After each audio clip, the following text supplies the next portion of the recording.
The difference between this summer and last summer we didn't have too many rescues, and we noticed this summer we've had multiple rescues every weekend.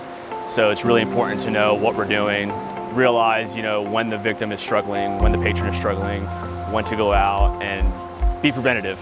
So before they actually go into the rip, hey, stop that person from going out there and say, hey, be aware there's a rip here, or be aware that the water's strong today, so don't go too far out, things like that. I'm Baez, and I'm the Ocean Rescue Captain here at Mayport. Before I started working here, I was active duty in the Air Force.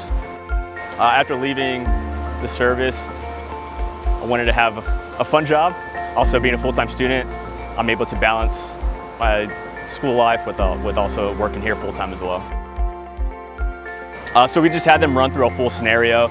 But if we had our guard watching the water and they saw a victim out in the water getting caught into a rip or too far out, if you notice at first they were whistling them in to bring them closer, they noticed that they weren't moving and they saw them struggling, and then we would have them run in, rescue the victim, and then as they pulled it back to the beach, we had them run through a scenario. So the first scenario, we had them just ask a few questions.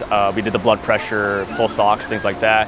And then the second scenario, we had them run through a CPR scenario, full scenario, until we put the AED on them or until EMS came and took them away.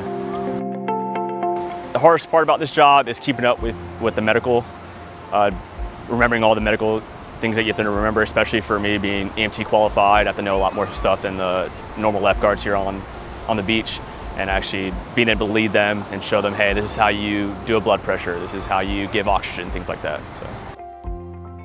So if someone wanted to be a lifeguard, my advice to them would be to be as physically fit as possible. Make sure you're being consistent with your training. Make sure you get comfortable in the water.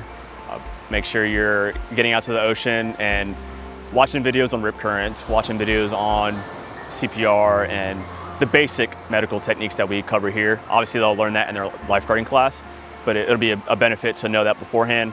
And if you make sure you're physically fit, then being here on the ocean or on the beach will be a lot easier for you, especially when we're doing our PT before we're doing training. So.